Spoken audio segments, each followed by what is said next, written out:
thank you for coming to the Inspiration and Influence panel.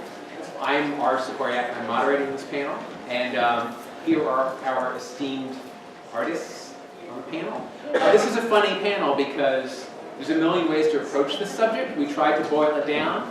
The way we're going to do it is each artist will show a little bit of their work and talk about specific influences they might have used for particular parts of their work, or they might just sort of talk about grand ideas of inspiration or influence. We'll talk to each of them individually, but hopefully you all will feel free to interject on each other's work and say, that's BS, or I totally agree. So you'll feel comfortable to have a little bit of back and forth. And after we do that, then we'll have a short discussion. Depending on how much time, we will definitely have some time for Q&A. So we'll see how it all goes. We got lots of pictures. It's very exciting. This is my favorite panel. Heavily illustrated. So let me introduce our guests. Don't hurry. Here we have Michael DeForge. He is Toronto-based, best known for Lose. Is that still true? Maybe. You're still doing Lose? Yeah. He's still doing Lose. And he's done many comics. His current webcomic is Leaving Richards Valley, and his most recent graphic novel is Styx Angelica Folk Hero. So excited to have him. Give him a hand.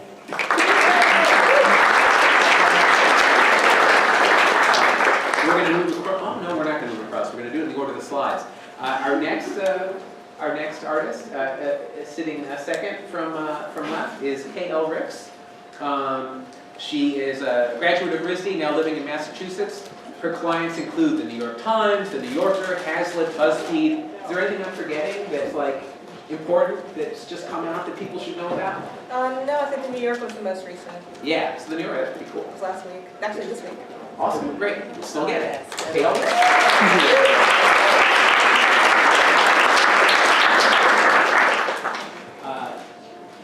Ethan Rilly is a cartoonist and illustrator from Toronto. His comic book series, Popax, has received many awards. When did it start? 09. Oh, no. Okay, so it's long form. Yeah. No, it's all right. I was going to say I should have more issues. No. I'm very slow. No pressure, no pressure. You're doing it right. That's the important thing. Ethan Rilly.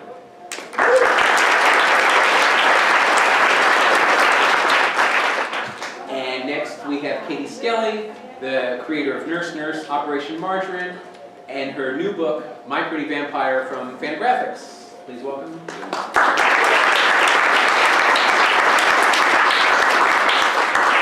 So just to give you a little background on me, this will be super fast. I specialize in parody and pastiche. I adapt literature. So I guess my source material is my influences and my inspiration, but I would also say beyond like the obvious references that I use in my work, I look to people who work conceptually.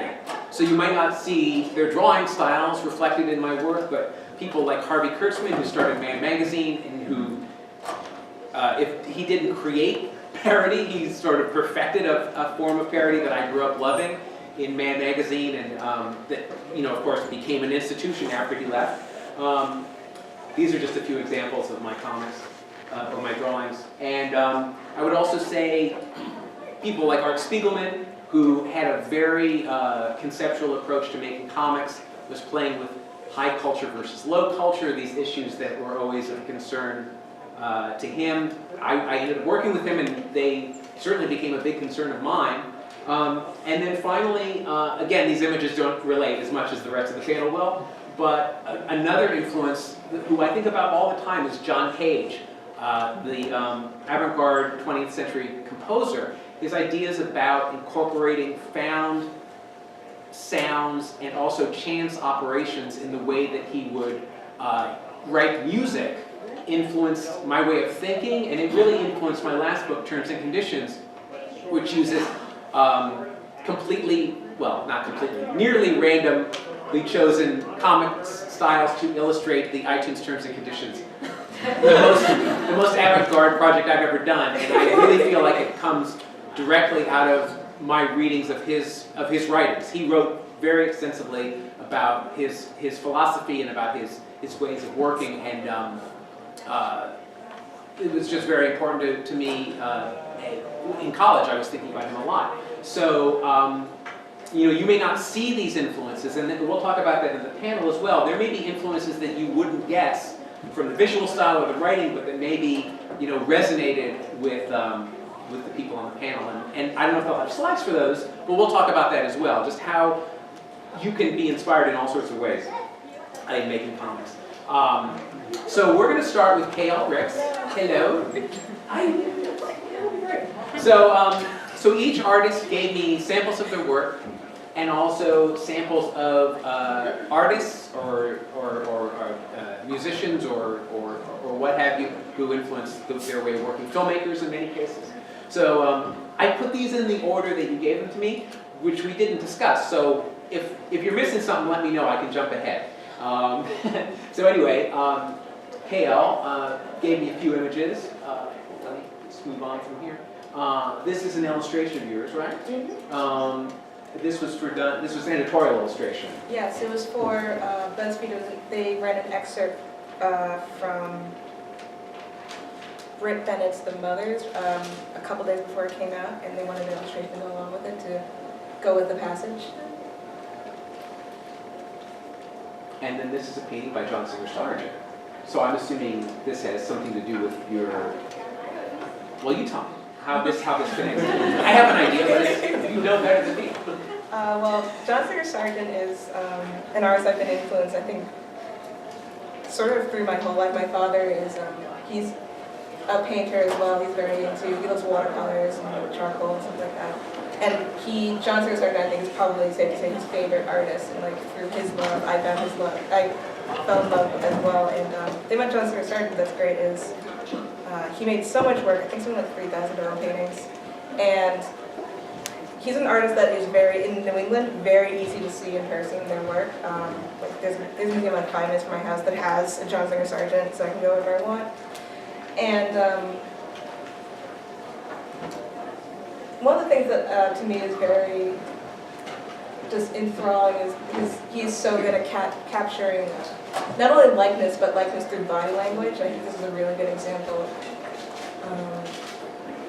It's just so aggressive, but still like it's really flirty and fun and sweet. And like this was a wedding present for this couple, and when I was researching, I read that originally Sargent wanted it just to be the wife, Edith, and a Great Dane, but when they went to do the portrait, the Great Dane was not available, and her husband, and the husband said, "I'll be the Great Dane."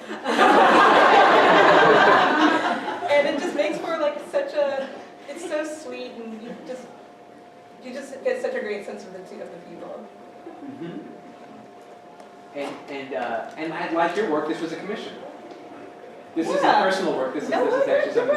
There's that connection. The other thing about his work that I thought related to yours was that you can't really see it here, but the sense of the brushstrokes just feeling very spontaneous and very immediate. And I feel like your drawings have that quality. Yeah, that's another thing. I think in the next slide I'll talk more on it. Just like, this was, I feel like an example of my, like, I was like, this only works if the body language is spot on. And that's something I strive for in all my work. Especially if it's there's no words that tell so much of the story and so much about the people. And I think these came out really well. And what's this one from? This is from a comic I made for Zanae Actor's short box called Afa and Maeve.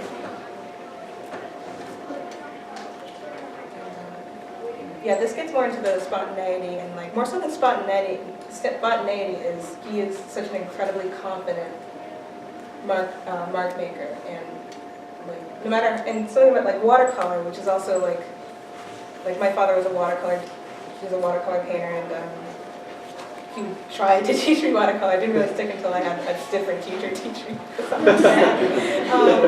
But like no matter what style of watercolor that you do, like the thing that can set you apart and really pushes your work is confidence and the willingness to really mess up the painting for the glory of having it come out really nice. And I definitely feel that way a lot about my influence. Like, this could come out really horrible, but if it works, oh man. Do you do many drawings, or are you able to capture it quickly? Do you find that you have to do it again and again to get to that feeling, or does it actually come? I think it's gotten to the point where it's starting to come much more easily. Like I think you'll see in the next slide. It's supposed to be a reflection on on glass, like a motorcycle helmet, and that is something that the year before I made this, so this was for Arm's Length for Hazlitt in 2016. And if I had, so late 2016, if I had been asked to do something like this the year before, I would have it would have all these separate pieces of paper and scanned it, but this is all one piece. And I was just like, you know what, I just need to take a chance and be confident in my work and take the chance of it not coming out well. Otherwise, what's the point? Right. Cool. So this is a whole different side. Yeah, right? yeah. So this is from which Wes Anderson film? This is from The Royal Tenenbaums that came out in 2001. And how do you feel like this? How does this connect to what you're working on? I think sort of opposite from John Singer Sargent is the sort of deliberate, very sort of measured. Wes Anderson is someone who he knows exactly what he wants, and if that thing does not exist, he will make it for the film. And there's such a density that I find really appealing, and there's such a rewatchability to the films, visually, that I've been watching this movie for. This movie's over 20 years old, and there are things I watched it recently, 2 months ago, and there's stuff that I was I cannot believe I never noticed this. And I think fun compositions that's his thing. And I think he's someone who he digests his influences very well in a way that I think is really it doesn't feel oh, this is a reference to something, I better stop the movie cold and look it up to make this make sense. It feels very organic, very cohesive. And there are other things. If you go to the next slide there. This is, I think, an example of I was I'm going to try a different composition for this, and I think it came out very well. This is also it's a single. Yeah, this is just called Halloween. Here's another. I love this, and I think it's also I just love the composition, and the composition of the objects that are chosen also tells so much about the character. She's an archaeologist, but she has dental tools, and they're right next to her spoon, which is. And the thing that I think the most appealing about Wes Anderson is he has so much empathy for his characters, and characters who don't often have empathy for themselves. They think of themselves in a certain way, and he's showing me no, that's not true. Let's show your good side. And that's something that I think in people who either knowingly or unknowingly sort of crib his work, that's the thing that is missing. That's something I just feel that Miyazaki, people want that look, but they don't have the either talent, empathy, or understanding to get at the story, which is what makes it work. Otherwise, these movies are just very good looking and very boring. Right. But yeah, I don't necessarily his. I think his thing is characters that are hard to get close to, showing how, their best qualities. That's not necessarily something I often write about, but his empathy and willingness to possibly tell a very bad story, he's very willing to tell a very difficult story, something that's very hard to stick the landing on, and I think he does it very well. I like what you said about just talking about other people trying to crib from him versus what you said earlier about him, which was that he somehow makes all of his influences of a piece with his aesthetic, which I think comes from time and working. Just that you figure out a way to synthesize all the ideas that you're after, all the things you love into something new, just by letting them cook together. And yeah, if you just look at the surface, it's different than if you live with it. Right? And I feel I love a good top-down shot. And I think this is like me, like, I wanted to convey these two characters that are sisters who have very divergent personalities, I guess, through like their breakfast orders, which is such a personal thing to me. And I really like that. Cool, great.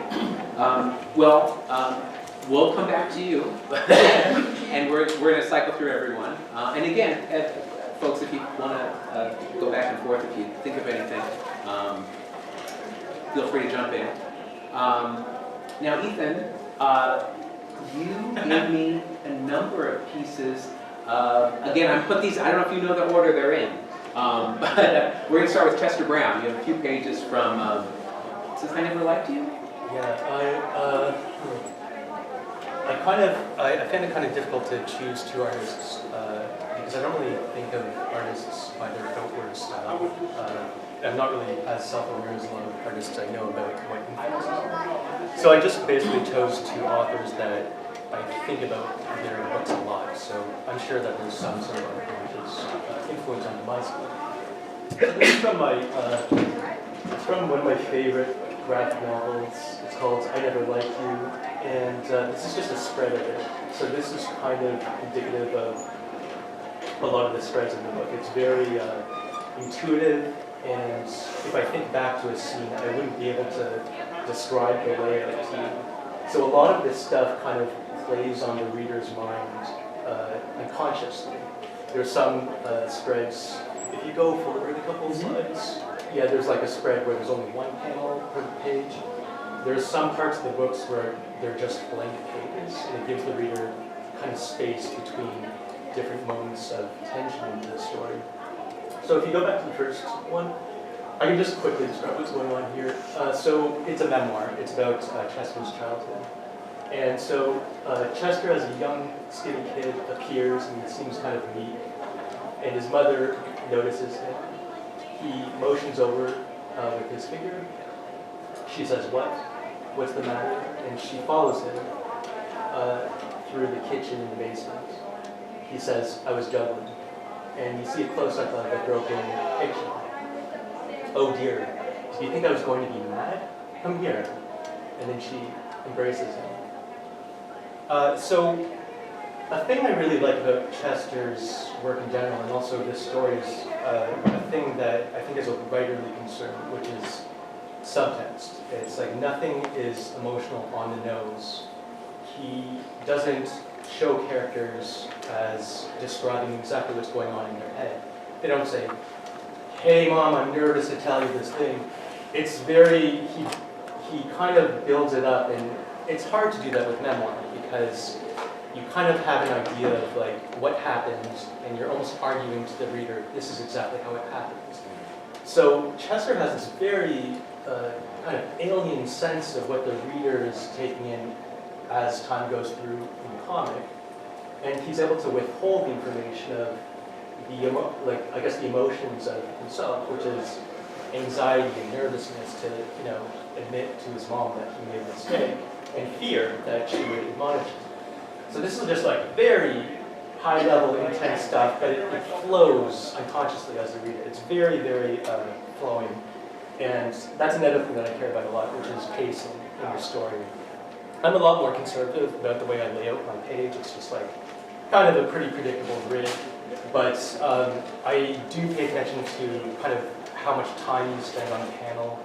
And there's certain times where you put less dialogue, so you run through it quickly. And so if you just go ahead, we'll skip ahead to this one. So yeah, it's just like this kind of stuff that makes you pause and hold on an emotional moment. I can quickly read this to you. Basically, I Never Liked You is about his difficulty in expressing himself. And we all experience this in grade school. You have like romantic desires, and you also have complicated love with your parents. And in this story, there's this, it kind of tracks his relationship with his mother as she delves into this very difficult mental illness. And by the end of it, she's hospitalized. And there's kind of a moment where he wants to just tell her that he loves her. And he's unable to do that. So this kind of is an echo of that. his mother is basically saying, you know, what could be nicer, you know, being in front of a fire and being surrounded by your loved ones. You do love me, don't you, Chester? And he's quiet. It's okay, I know you love us even though you can't say you do. But why can't you say it? Please, Chester, tell me you love me. I'm your mother. If you can't love me, who can you love? So there's this atmosphere, there's this weight to this story about basically guilt, about you know, going back in time and wanting to express yourself perfectly. So I don't really know how this relates to my work, but it's like I like stories where it tackles emotionally heavy kind of content, but it deals with it in a very kind of in a light way, like or a very subtle way. It's like he's not hammering you over the head with the emotions. He's just kind of letting you judge for your own self what to think about what goes on, and he's not telling you, you know, I feel terrible about what I did in this moment. He just shows it. So the next artist I picked is a very popular Japanese manga artist, Mitsuru Adachi. He's kind of like on the level of Ranma, half the creator for that, Rumiko Takahashi. So it probably doesn't seem apparent what the connection is between Chester and him, but I love this guy's stories. This is from Jinbei. It's actually never been translated into English. This is a bootleg version. My sister gave me. I don't know. Like, forget that. I won't mark you out. But there's a reason why it's not ever going to be translated. It deals with a pretty taboo subject for, I think, Western audiences, which is it's a very light touch romantic comedy, but it's about a stepdad and his stepdaughter being in love with each other. His wife, the mother of the stepdaughter, passed away after a year of marriage. And they live together. He takes care of his daughter. And they kind of secretly love each other, but they don't want to admit it. They want to, like, they encourage each other to date other people. So it's kind of risky in that sense.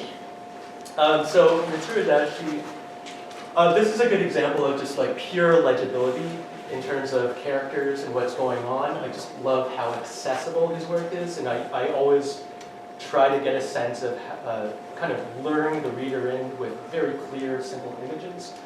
And I just wanted, this is a great example of how beautiful he opens a scene. It's just silhouette, one line of dot, like one name, close-up of the fish, and then a close-up of her face, and then it starts. It's kind of like, you have to be really confident to do these types of things. And it's something that I really care about is atmosphere of a scene and establishing the location, which really colors what's going on.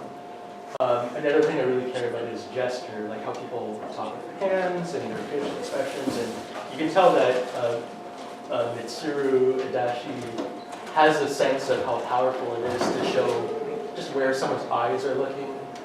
She's kind of evasive in the scene. She doesn't want to tell him why she's been going shopping. And subtext is the same as Chester. It's like there will be an emotional subtext to a scene that you might not realize kind of why it's colored that way until 10 scenes later and you find out what happened. So in this scene, he asks her what she's been doing, she's been shopping. You find out much later in the story that she shopped for a gift for herself because he forgot her birthday. And it's kind of this intense, like this is the beginning of the story and she's very disappointed in him. And you're like, what's going on in this relationship? So next slide. Just pure atmosphere, it's beautiful. It's like the sky, the stepfather's walking down the street, he's quite intense. A car approaches, the car zooms by, and he's kind of drunk, and he goes, I've already seen that foreign car somewhere. Well, I think, and then he forgets it. It's pure foreshadowing, so it's kind of like you have to have a sense of the larger story. And I think, you might have seen the front cover of my last issue, Kovat's 5. That's a straight influence. I wanted to do something like that where I have watercolors underneath my line art, and so I asked this Toronto artist named Maurice Philippou if he would be willing to color my cover, and he was like, he doesn't know me very well, but he was like, sure, but I don't know how that's going to work. And I didn't know either. We figured it out. I sent him line art. There was some technical process, but it worked out perfectly for my side. So next slide. So this is an example of gesture. So we're reading from the top right to the bottom left. Basically, he's explaining to this young child who he's babysitting why his stepdaughter is away at night. And then she just gives him this look in the second panel. She doesn't say anything. And he goes, I'm not joking. Here, we don't ever hide anything. He's saying, like, there are no secrets between us. And she just says, I didn't say anything. This is, like, very, very mature storytelling. Like, a lot of, I guess, like, in a lot of movies, you'll see this, like, trope of this precocious young character who's just very clever and, like, overly smart. And yeah, I mean, like, Royal Tenenbaums, there's a bit of that. Yeah, that's the whole movie. And it can be a bit grating. And what I've noticed with Mitsuru Dashi is he has his own little twist of the trope, which is it's always like the youngest characters that seem to understand the mechanics of adult relationships the most. So here, this is what I aspire to when I make comics, is I'd like to show an image of a person and for the reader to know what they're thinking without broadcasting. So let's just scan through some of the stuff. Go. This isn't the watercolor you were talking about. Yeah, that is the watercolor. This is the one. Yeah, Okay. yeah. Yeah, that's great. So Marie sent me two versions of it. One was very orange and one was blue. I can choose which one I'd like to pick because they're both excellent. But it was really nice of you to do that for me. Next one. So this is a spread from my story. The main character is basically just doing her morning commute to work. And this was just like a sense of atmosphere. Yeah, no, and Go ahead.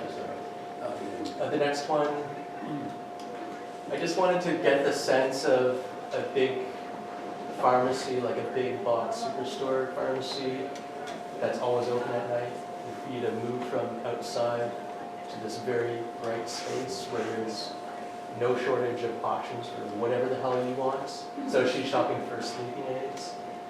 And then there are all these descriptions of different types of sounds, tropical rainforest, cascading Amazon waterfall. I know, it's just, a lot of it is atmosphere. And then next slide. I'm just trying to work out transitions, moving from place to place. And it's kind of boring to think about when you're a cartoonist, but it's a big part of the job, I think, is just moving your characters from room to room without it feeling, really, I don't know, like stifling or awkward. Okay, so that's all I have. Oh, you have one more. That's just Toronto. I like the way it looks. That was really hard to draw. I was happy once it was done. Well, you have a very matter-of-fact way of presenting the story that does, I can totally see that. So the storytelling rhythms kind of... Yeah, I was like, echoing this was kind of like, so when I started the story, it was when I started making comics and publishing them. And my theory at the time was like, I wanted to try to not be as pretentious as possible. I want to be very just like, I want to do a fictional story, just stick with the characters and tell a straight story that has like an actual ending. And it was like super challenging because like I would always want to dive into the characters' minds and have a narration which is like, this reminded me of this time in my life, but I couldn't do that. It's just dialogue. So it was a challenging project, but I thought that it was like kind of secretly hard to do that. Like it would be a challenge. Cool. Oops, sorry, keep hitting the wrong buttons today. So Katie, here's your new book, and I just put this in as an intro, but you sent filmmakers as well as artists, cartoonists, so can you tell us a little bit about these? Yeah, this is a still from a movie by Jess Franco, who was just like a total trash bag. I love Jess Franco. He's a director, a Spanish director, and Jean Rollin, who's a French director. And throughout both of their careers, they did a ton of female vampire movies. This is from Vampiros Lesbos. You can probably guess what it's about. But he definitely, Franco had definitely like a certain type of woman that he cast and cast again and then married and married again. But they were so visually arresting, so he would always pick, very tall women with very long black hair, and they're hypnotizing on film. Like, he really did have an eye for casting. And I like all of the power that that image evoked so much. And I really liked seeing women vampires just enjoying themselves and, taking part in acts of violence and acts of sensuality. And yeah, I found that whole sort of thing so compelling. So I first started looking at this particular genre in about 2015 because I was doing a podcast called Trash Twins with my friend Sarah Horrocks, and we looked at a bunch of these movies. And Sarah was like very responsible and just watched what she had to, and I just completely binged on all of them. And so, getting to know these films and getting to kind of know these directors and their histories, I like how resourceful they were, because, it's difficult to release a film like this. No one really wants to pay for it, let alone really see it. And so what they would do is they would do a lot of like softcore pornography shoots, and that was how they funded a lot of these films. So depending on what cut you could get like, something spliced in that you never would have thought would have been in a major release. So I respected that so much, and I liked, that sort of blending of genres, and that it's kind of seamless. Like, it feels like it should be wrong, but it's very right.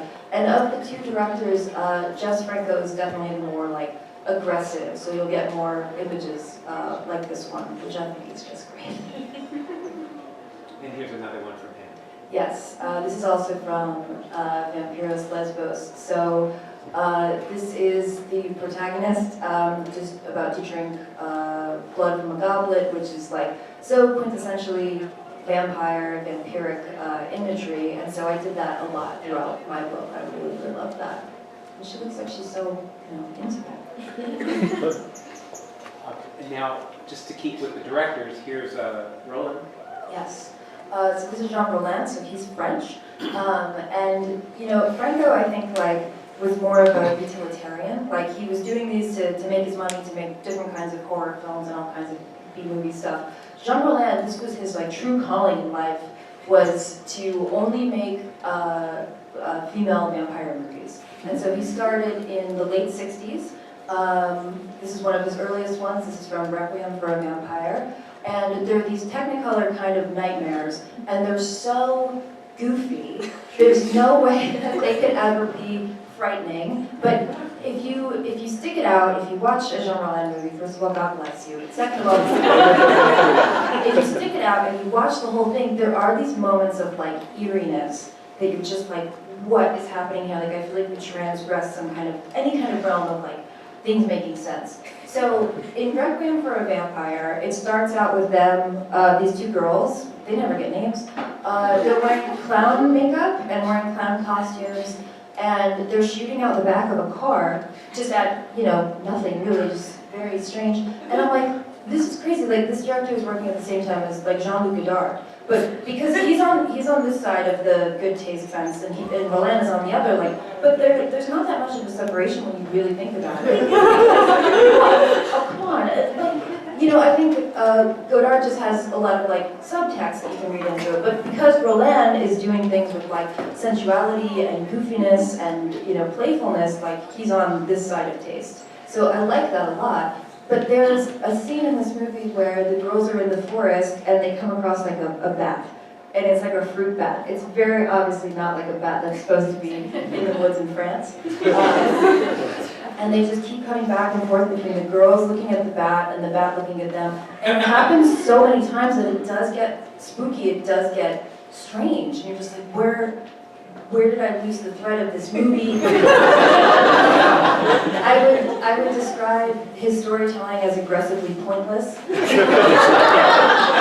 sounds great. It's so beautiful, and I love that. And his this was really his true calling, as I said. He went through and made dozens and dozens of these movies. Some of them are pornographic, some are not. He wrote a ton of novels about these characters as well. He has like a 5-volume novel set that I'm trying to get my hands on. And he worked all the way up until his death. A lot of artists that I love, I find that to be true. Guido Crapax was the same way, worked right up until he died, and so I think that's my future as well. But I really do love them, and he has a great comic booky sense of wardrobe and sense of, sort of staging. And yeah, Roland is the best. And here's another one. Yeah. But isn't that just so resting? Like, I want to know what they're about to do. I want to know what this story is. I want to know why they're dressed in this way. And this is from, the name is escaping me. But also in this one, there's a scene where these two girls fall down the stairs for about like 3 or 4 minutes.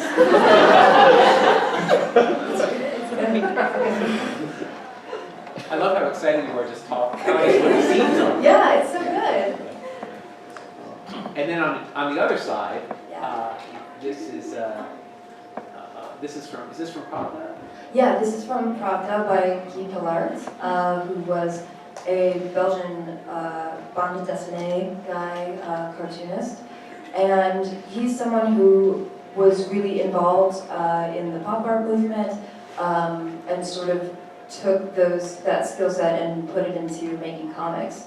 And again, like, you look at the comics that are coming out around this time and you look at comics that are coming out now, I don't see anything that looks like this anymore, and I love it so much. And I love, once again, there's an aggression to the color that, you think this is just like fun and pop, but it's really jarring, it's garish, it doesn't let you get out of it.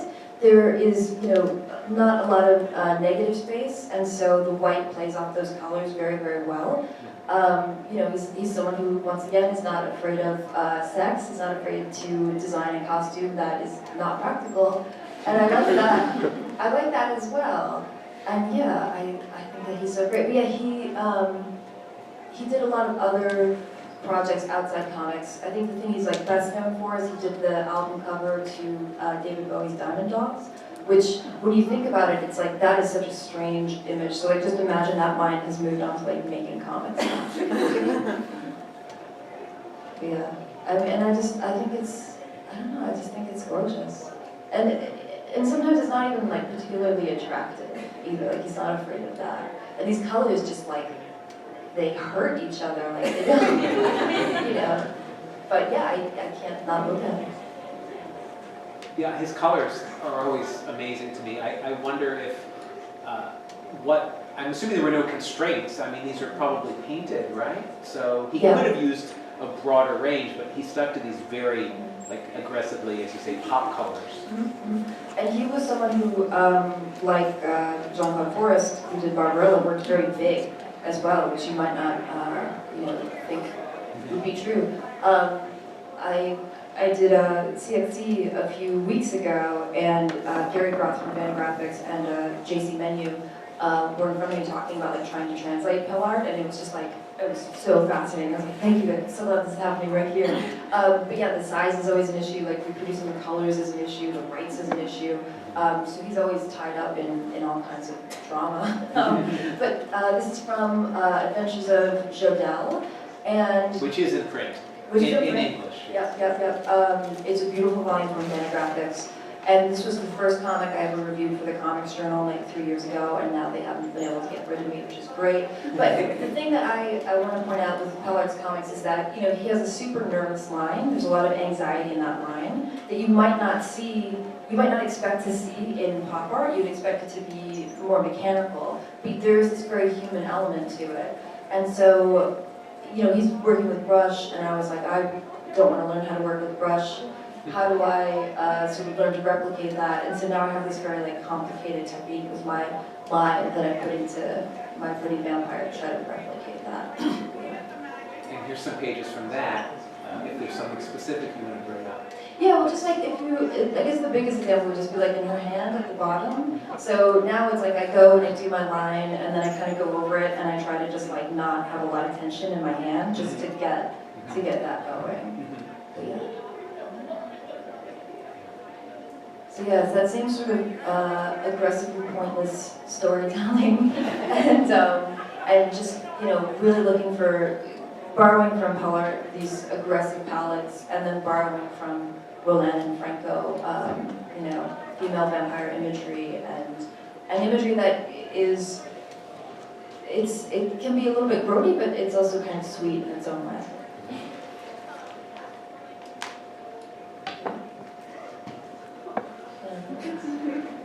And also, it reminded me, do you work at the Film Forum now? Yeah. So was that like that was an obvious place for you to go with your interest in, often it's a revival house, film house. I mean, they show new films, but also art films and bring back old stuff. But they would never show Roland because they want people to come see the movies. So, but I did get to see Roland film screen in the theater for the first time ever last summer. It was a midnight movie. And it was nice restoration, it was PCP, it looked really good, and I was like, who paid for this, why would we do it? But half the theater left, so. Now I really want to see it. All right, great. Now Michael, you're up. So again, this is the cover of Sticks and Angelica, and you sent me the slides. I get the impression this is kind of more inspiration in terms of it seems like movements of art, but you can explain more as we look at it. Yeah, just sort of, my slides are a little all over the place. I just wanted to talk about it. But I started with Sikoryak because they were kind of like my, I don't know, Rosetta Stone or something. Sikoryak were a printmaking duo from Montreal. They still are a printmaking duo. They don't do gig posters as much anymore. They focus more on kind of big, fancy art installations, which are also excellent. But I came at their work, Chloe and Yannick, through all their noise posters. I grew up in Ottawa. They operated out of Montreal, so I was frequently seeing punk and noise shows in both cities that they provided visuals for. And in the next slide, this is an example of one of my posters, and some of the stuff I realized I learned from them was, I think first was color theory. I started doing posters around the same time, and I asked them for advice, and I learned how to silk screen, and I think silk screening is a really good way to learn color theory because you are very limited in the colors you can use. At the time, I was even just limited in the colors I could mix. Because it's like, well, I have this shitty pink, and I have this shitty green, and I have to stretch this out as much as possible. So this was paint, or was this Photoshop? Well, this one was Photoshop. This one was pretty recent. I see. But yeah, when I started, it was silk screening. I think I still kind of use those lessons. And then in the next one, I think the other big thing they taught me was the value of illegibility. Their posters were sort of hard to decipher, and they primarily were doing things for noise shows, so you kind of had to like take a second to, but it reflected the music, and you had to take a second to actually figure out the date and place where the concert was being held, like where the bands were playing. And a lot of other stuff I liked had that, like crust punk, a lot of their posters, and metal logos, stuff like that, really influenced me. And it was something they taught me about that was like having something be illegible or difficult to decipher kind of brings someone in. And it also keeps like square people out. It's like they shouldn't come to the show anyway. And then in the next slide, I just showed an example of my comics, which I think I try to do with. Sometimes I do want things to be clear, but a lot of times I want a page to be something that you actually have to take a second to figure out. So yeah, then in the next slide, thinking about Sikoryak, I was trying to think about my influences a little more, and I don't know if I actually had that many insightful things to say about like Charles Schultz or whatever, but my work is really preoccupied with Canada, and one of the things that really struck me with Sikoryak was how they looked uniquely Montreal and they looked uniquely Canadian, but it's hard to like, a lot of people try, I think it's a very Canadian thing to be obsessed with like Canadian identity. And my work is super obsessed with Canadian identity. I was trying to like tease out what makes cartoonists Canadian, like what the Canadian aesthetic is and like what I respond to about Canada. And I use like a lot of examples of new and old Canadian cartoonists here, like B.P. Nichol in the center, the Captain Poetry guy is like a pretty notable experimental poet. There was Mark Bell, Vittorio Fiorucci, Sab Maynard, Catherine Collins.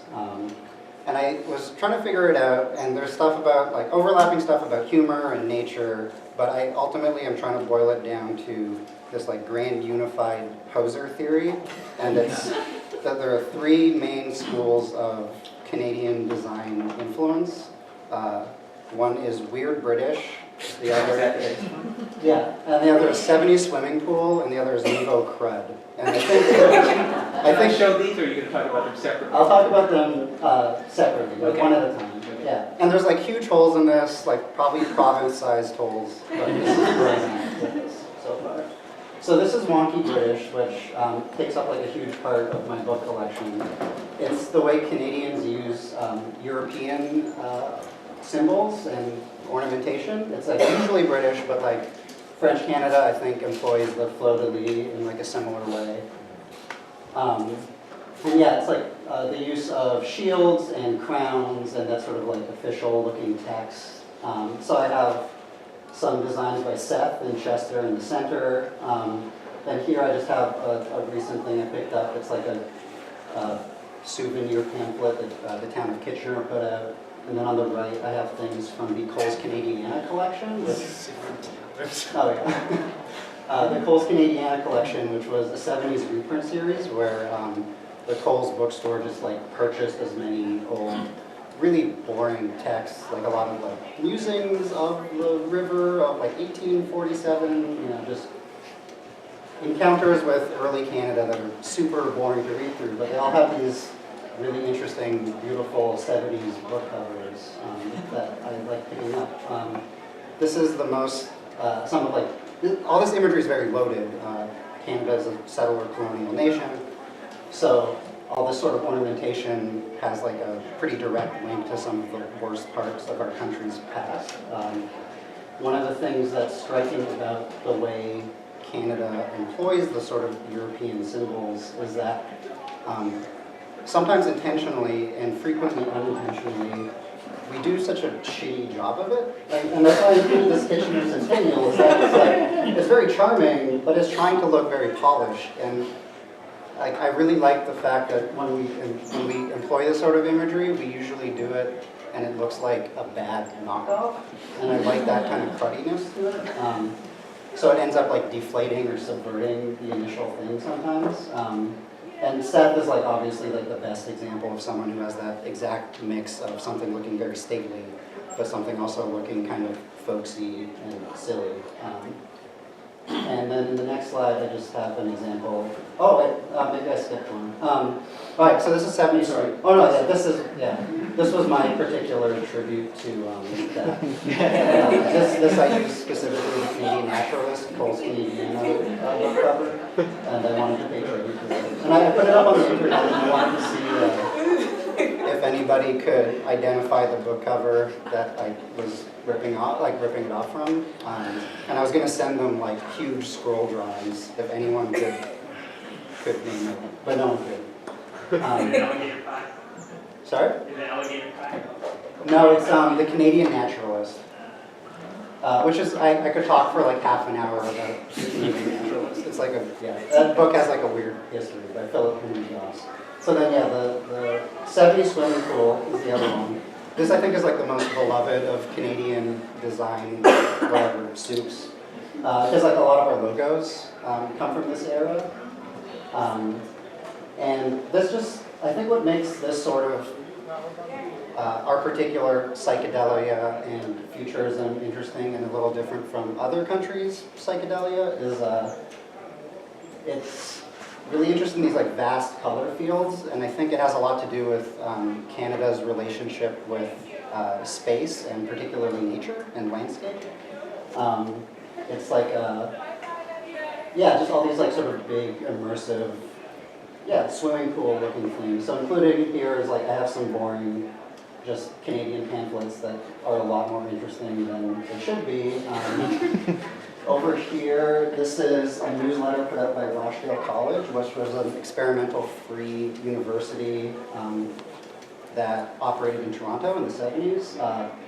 Therafields is that Ronald book, written by Lee Hindley Smith, who was the leader of a psychoanalytic cult.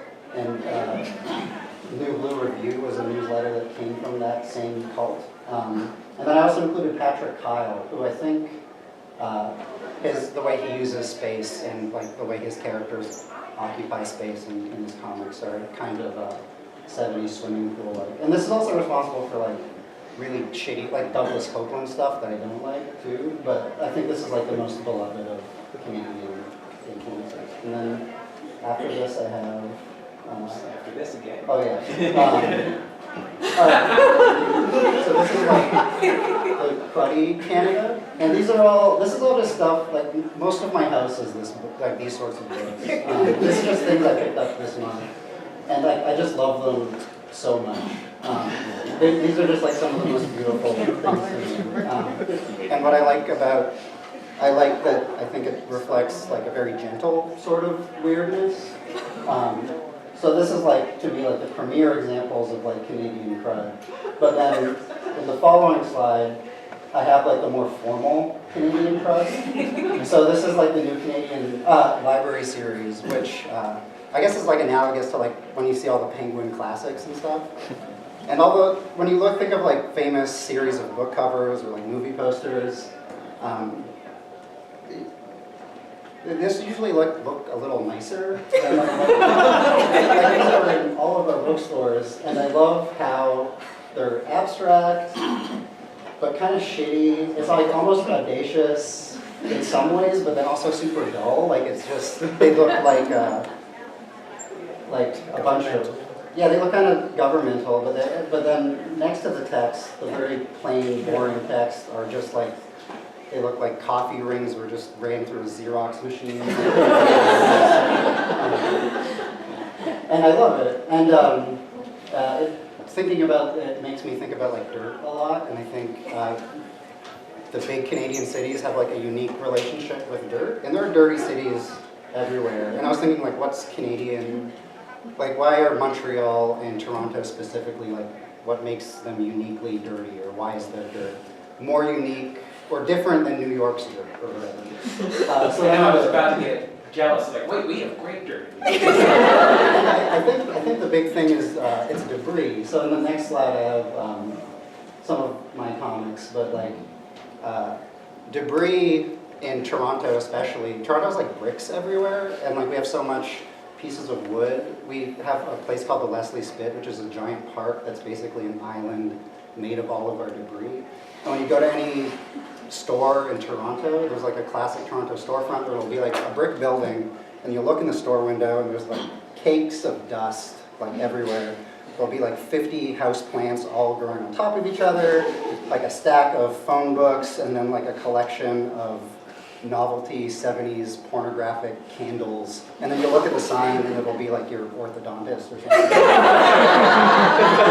And there are a lot of Canadian cartoonists who I think use like crud and debris really effectively, like Mark Bell, Keith Jones, Julie Doucet, yeah, Amy Lockhart, like I think are very concerned with like trash in their work. And then, so I used some examples of my daily strip, Leaving Richards Valley, which takes place in Toronto, and I started doing it as like a mix of drawing and collage, and part of that was also Michael Como's influence, who's another Toronto artist who I think is concerned with the same way I am. Yeah, since this comic takes place in Toronto, I wanted it to seem as messy as Toronto feels to me, and have a lot of pages where, like, yeah, your eyes even just have a hard time focusing on, like, what's going on, or, like, where the characters start and just where the surroundings end. And that's all I have. Great. And these are four panels, I mean, these are like, this is 4 different strips. Yeah, these are 4 So you different can see like one, you just see these together. So there'd be a unity even though it has that chaos. Yeah. That dirt on top of it. That was great. We don't have a lot of time, but I'd love to open it up for questions. So maybe we can get in 2 if we act fast. So does anybody have any questions? I saw your hand first. This is for Katie. Did you see The Love Witch, and what did you think of The Love Witch if you saw it? I thought the love witch was great. I thought it could be edited a little bit more, but I thought it was good. Cool. Sorry. I didn't take that from me. That was easy. Anyone else have a question? No, we have a couple of minutes. Anyone? Wow. Yes. So, this is for Ethan? Yes. Hi. So, Charles Burns does, you're talking about like Chester Brown will just have like one thing on a page and just leave a lot of empty space and leave like blank pages and stuff? Yeah, that was one of his first books, and I don't think he's done it since. Okay. But I gravitate towards that book. Yeah. Oh, that's the only thing I've seen anything from. So, Oh. yeah. But Charles Burns does a similar thing, but his will be usually black instead of white and like filled with like little scraps of stuff, like debris. How Michael was talking about. I was just wondering if you could talk about like maybe what the difference in meaning might be in that, like filling it with scraps versus just having it stark and empty. I don't know. Either No, of you like, also. The first thing I want to say is that there's this classic comics panel, and it cuts across generations, and it's just like a street scene. It's like a man or a woman walking down a street, and there's the texture of this, there's like garbage. So I don't know if it relates to that at all. Like Burns was, I mean, as Bob knows, he was like on the later edge of the Raw movement, and so I think he was in Raw. Oh, yeah. Yeah. Many times. Oh, many times? Okay. And then, so in Raw was kind of in between the undergrounds and alternative comics. So That's Chester's right. like alternative. That generation of Seth, him, and maybe Charles Burns, he was a bit older, but they were influenced by the undergrounds. And Crumb was like a big figure in the underground. So it's just like there's a lot of texture that comes out of that. Julie Doucet, if you guys have never read My New York Diary, you have to pick it up. She's one of my favorite cartoonists, and she really epitomizes this like cluttered scene with so much detail that like you can't believe that she spent that much time drawing it. So From I think moved to New York, so she's got yeah. all this stuff. I was kind of interested in what DeForge was saying, because you moved to Toronto, and I understand your obsession with crud, but Ottawa, where you were born, is one of the cleanest cities. There's like nothing on the ground. Well, Ottawa has like the 70s swimming pool thing, Yeah. especially because, Montreal is a combination of the two.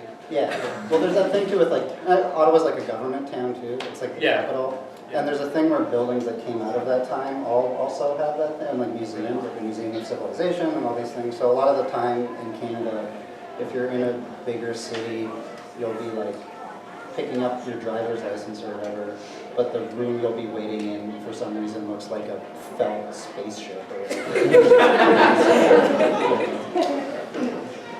Wow. Sure.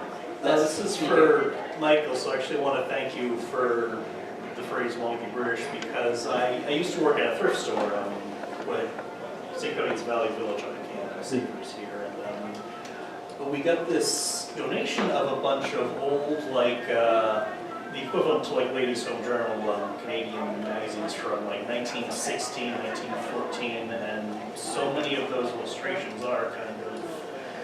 We're sort of British, but we're also our own thing, and yeah. So I actually kind of saved those from being thrown out, and I think the biggest feature of being a Canadian artist is struggling with the Canadian identity, like not knowing It's all you guys talk what about. it means. Like some insecurity there, but we're very comfortable with that. Yes, because we only ever define ourselves in relation to America or in relation to Britain. I love it. Like they've been sitting in my car for the past couple of months because I haven't been able to do with them. Yeah, no one's gonna buy them. If anyone's interested in like really old Canadian magazines, I'd be happy to give them a home. So please talk to him after the show. We're actually out of time, excuse me. But you all have tables or selling stuff or giving out things? Like, please visit everybody. Can you just give your tables as you go down the road? Yeah, A23. 823. I'm just gonna be walking around. I'm at the ad house table. I don't know the number. Okay. I don't know the number. I'm around. Next to the wall. I'm at B81. So get them now while they're here. And thank you so much.